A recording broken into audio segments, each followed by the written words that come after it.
Hello everyone, today in this video we will discuss how to transfer files from external hard disk on Samsung Galaxy A57.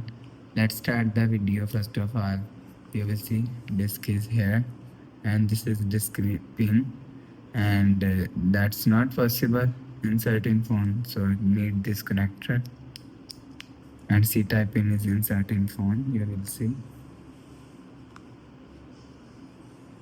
So go to app library, click on files app, click on this three dot icon and click on settings and turn on show hidden file system, and you will see USB is showing here. If you want to transfer files from external hard disk, and you will see select file and click on this three dot icon and click on select. After select, click on share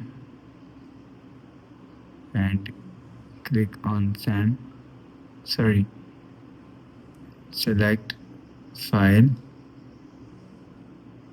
After select file, click on copy and click on internal storage and select folder and click on copy here. You will see, click on internal storage and you will see. So that's how you can transfer files from external hard disk on Samsung Galaxy A57. If you like the video, please subscribe. Thanks for watching.